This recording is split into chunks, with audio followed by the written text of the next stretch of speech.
High school, it's week 0. Is this week 3 That's right. for the Rant? Yeah. The week first. If the initial Rant was year 0, then this is year 2. But year 3, if Who's you're counting? just a normal person counting. We are at halftime. Carolina leads Denver 17-7. Denver playing with a new quarterback, obviously. We'll get to the NFL. Back to that game for you in just a minute. Want to remind you, you can now join in on the Rant because we have the lovely Natalie to our left here. Natalie's we'll take here. questions There she and is. respond them to us. Wave. Applause for Natalie. Thank you And, for being she here. Will help us if you have a question Yes. out there for Yeah, us so or a comment. She will relay it to us. If in the past you've watched us on KJRH.com and you're watching us there now, and you want to get involved with the show and ask us a question, just go to the KJRH Facebook page, Facebook Live. You'll see it there. I think we send out a push. Yes. You can get on there and ask questions. However, you kids ask the questions on the Facebook Live these days. So That will more always interactive this year. That will always be Cayden's job to explain that, because if I tried to explain it, it would take the entire time of the Rant. Yeah, You'd still get confused. and that's as good as I can do. I should have let Natalie explain what do that. you But want? thanks for being here and moderating You're this good. thing for us. It was great. All right, so week 1, college football, the greatest opening weekend good week, of wasn't all it? time in college football. Unless you're So Notre what Dame did it fan. get OU? An 0-1 record Yeah. and needing to go 12-0 the rest of the season, or 11-0 the rest of the season to make the playoffs.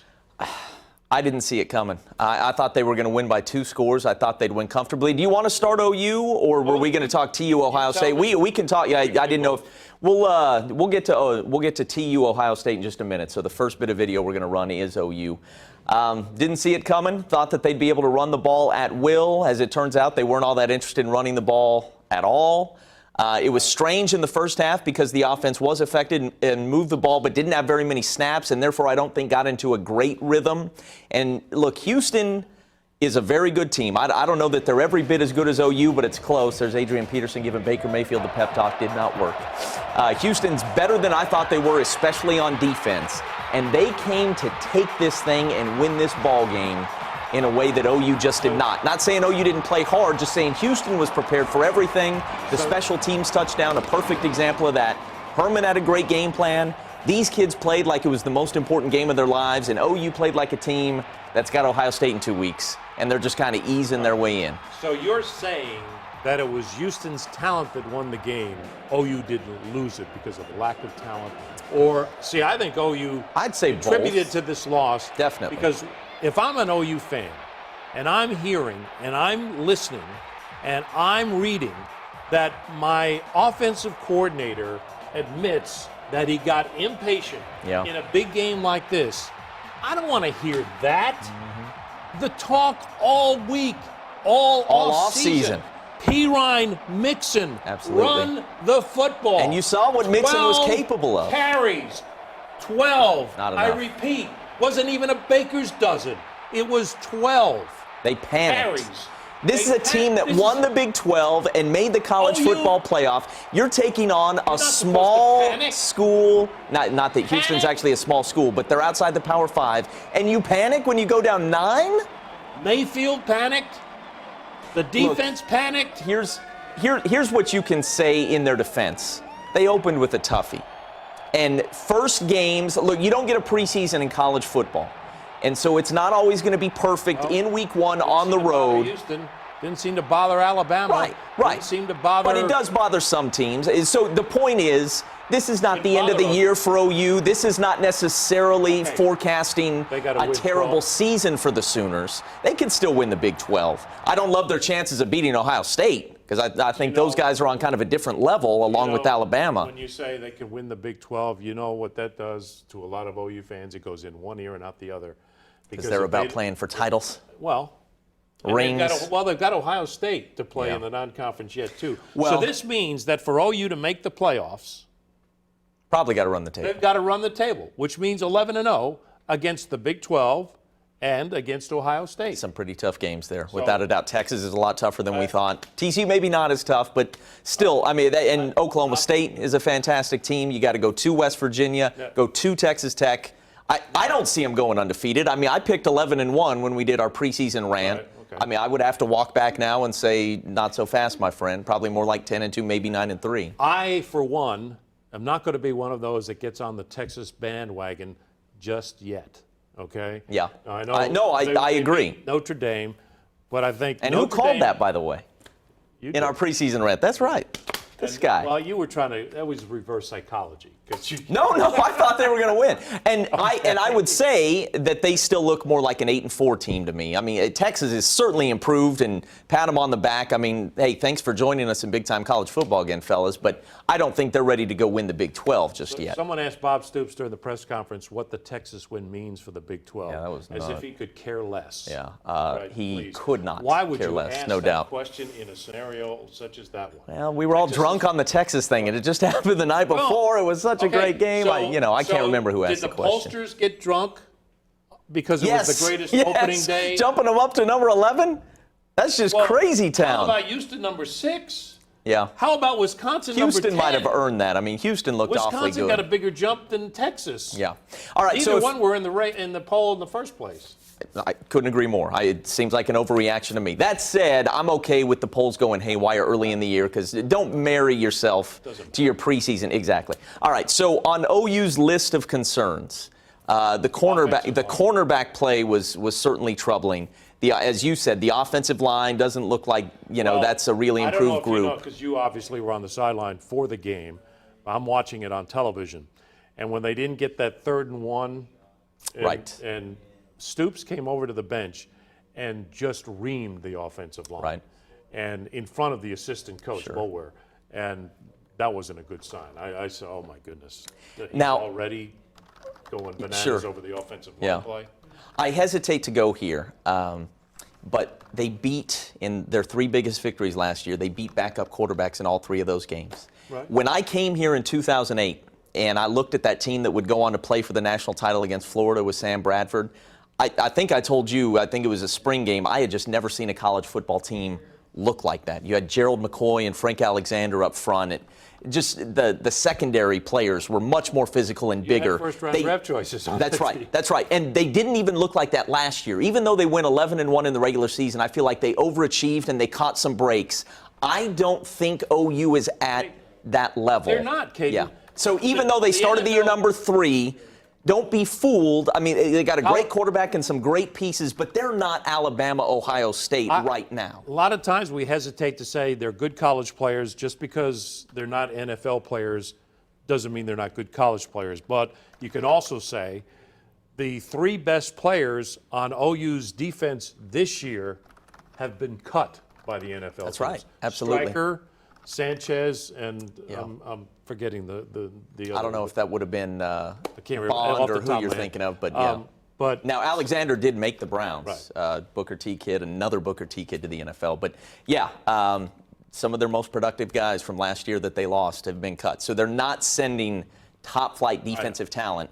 I don't think they're quite at that level. That said, you think they can beat Ohio State? Ohio State lost almost everybody to the NFL. That's in Norman, and now after losing to Houston, there will be even more motivation and desperation on the Sooners side. Not that the Louisiana-Monroe game should be that competitive, but I want to see how OU plays. Sure. No penalties. I want to see them play sound football. I want to see them be in the right place at the right time. I want to see receivers come back to the football when Mayfield has to scramble. I want to see Mayfield settle down a little bit and find his open receivers. I want them to play what they're capable of playing, of what we've seen them play. First, before I make a determination about Ohio State. Yeah. So I'm not trying to get off the hook, but I think it doesn't make sense to too early to amend your final season record for those guys. We were both 11-1. Oh yeah.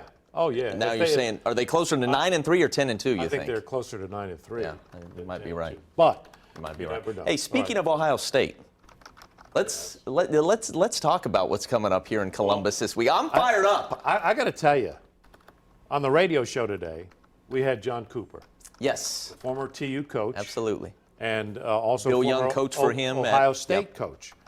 And I don't know if Coach Montgomery is going to appreciate this one, though. Okay. Because John Cooper went to Urban Meyer to remind him that, don't forget, TU went to Notre Dame and won a game. Oh, yeah, don't do that, Coach Cooper. Don't, Coach. We don't want to hear that here in the 918. I know you live in Columbus, and I know you got to make friends up there and play a lot of golf with your cronies up there. But don't be reminding as if Ohio State needed reminding. But My Sunday sportscast, my voice was completely hoarse because that's how big a Notre Dame fan I am. I was just screaming at my television as they were giving up 50 points to the Longhorns. What do we have, about 37 holes in the wall in our That said, office? that 2010 Notre Dame team that Tulsa beat could not be further from what Ohio State is right now. I mean, that was at the start of the Brian Kelly era.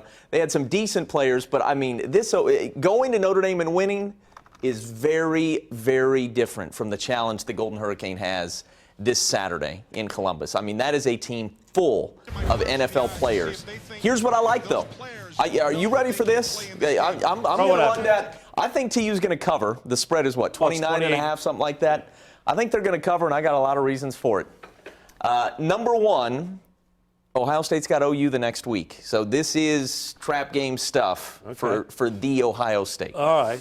Although Urban Meyer, boy, they look pretty good scoring. You're seeing the highlights now. They put 77 on Bowling Green in their opener. Green's not good, though. No, they're not. They're not. Do run an offense similar to Tulsa's, but don't run it near as well. Number two, Dane Evans against OU and Virginia Tech last year. The two biggest opponents he faced running this offense. He was tremendous in both of those games, and they put 38 on the Sooners and 52, I think it was, on Virginia Tech. They were really good on the road last season. They were good in those biggest moments, the offense I'm talking about, not the defense as much.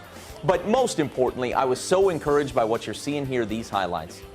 This was the largest margin of victory for a TU team in 4 years. They made big progress last year, winning 6 games and going to a bowl game, but they didn't blow out anybody, Al. They didn't get ahead and blow out anybody.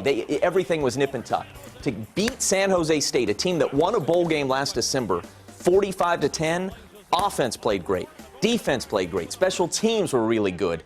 I think that this team is being so well coached. They've recruited well in the 2 years with Montgomery. Some of those young guys are beginning to help. I think it's a good football team. It's a tricky spot for Ohio State. I think the Golden Hurricanes offense is going to go score. If you're not running this Baylor offense, why not? It's the best offense there is in my mind. You spread people out as far as you can spread them, and then you power run and throw deep. Nobody, look, I like it. I like TU in this spot. Not to win, just to play really well and cover. As much as TU likes to run the football, as well as they ran the football against the worst team in Division I last year against the run. Yes. I hope they don't give false hopes, because there's no way they're going to be able to run the football like that against Ohio State. No way in heck. No. So Dane Evans and Lucas, it was good to see him make the first catch of the ball game. Atkinson, Hobbs, they are going to have to play lights out and keep Ohio State honest on defense. I don't think you can rely on the run, not even half as much as they did. Well, in this offense, you take what they give you, and so if Ohio State's giving you run, then you have to be able to do it well. And your point is probably well made, because Raekwon, I think McMillan, their linebacker, I saw him last year against Notre Dame. He's devastating, maybe the best linebacker in the country. And if Ohio State's able to cheat with the numbers and kind of force you to run, but then you got a guy like that who's running everything down, maybe they just can't get off the ground. But what I saw last year against OU and against Virginia Tech, and the fact that Ohio State is really young and this is a tricky spot, I think the Golden Hurricane moves the ball and scores 21-24, something like that. And the defense is improved. But you're right. Urban Meyer has a tendency to kind of run up the score, and, he scored 77 last week, and they feel like they've got something to prove because they think they had the best team in the country last year and lost that game to Michigan State and didn't get to prove it, and then they lost everybody to the NFL, so people had them starting the year a little lower than they otherwise probably would. So it seems like they're a team on a mission, and you could be right. I mean, it could get ugly, but I'm just saying I have a lot of faith in what they're doing at 11th and Harvard now, because last week showed me this team's made real progress, which I love. I'm not inferring that it could get ugly. I'm just saying for TU to be competitive, they're going to be able to run the ball. Well, they have to be able to run the football, but I don't think they're going to be as successful running the football. That's why the passing game has to be that much sharper, in my opinion. And OSU has another gimme this weekend. They're pacing themselves. Well, they are. I mean, it's a big step up from last week. Chippewas are better than Southeast Louisiana. Pittsburgh's going to be better. Oklahoma State, they've elected to go the soft non-conference Gundy loves schedule route. Gundy loves it. That may have to change if they want to be considered, contenders for a national title. Scored 61 last week. Barry J. Sanders was kind of the story with the punt return, and I don't know, 79 yards of all-purpose yardage or whatever it was. But while we're running this video, I mean, if we're going to rant, let's rant about T. Boone Pickens. Just because you make money in this country doesn't mean you know what you're talking about on every issue there is. You know what I mean? Well, this explain to people. Unsolicited, by the way. Yes. Nobody asked a question. Well, first of all, he holds his Jerry Jones presser at the start of every year. Right. And I think he thinks he's Jerry Jones Jr. I think does. he owns he's trying this to be university. Jerry Jones. Yeah. And listen, more power to him. If he wants to give all the money that he's made to OSU, that's great. Yeah. So he has this impromptu press conference every year up in the press box. He shows up, he stands in a corner, everybody converges, trying to eat their pregame meal and ice cream sticks and all that other stuff. So everything goes flying all over the place. And then everybody tries to, I'm surprised I haven't seen an ice cream cone. Like, remember the movie Airplane when they had the news conference at the airport? It could be Gundy sticking ice cream in his face next year. Yeah. Well, anyway, that's the kind of scenario it turns out to be. So they're talking about the season and success. And out of the clear blue, Boone Pickens says, yeah, but Mike Gundy has to do better in Bedlam. Right. We're competitive. I wanted us to be competitive. We're competitive everywhere except Bedlam. They're 2-9 in Bedlam under Gundy. By the way, if you take out the Bedlam records, since I got here in 08, OU and OSU have identical records. They're separated by half a game if you take away the 9 wins for OU in the Bedlam series. Why even bring it up? Gundy is your most successive coach in OSU history. Absolutely, and they're rolling right now. They're on and the fans are happy. Why? Why? What is his deal? All right. Why did we go so long? Oh, it's because we had good things. Because we did. Yeah. Do we have We're ranting, baby. Yeah, we are ranting. That's the reason for this show. We're ranting. It is. All right. So we'll do it again on Sunday. This is a special Thursday edition of the Rant. Yes, it was. Sunday, we'll do it again Sunday. We got Sunday night game. It's a short week for the Rant. They've kicked off. Carolina has the football. They lead at 17-7. This game's we'll over. See you Sunday, everybody.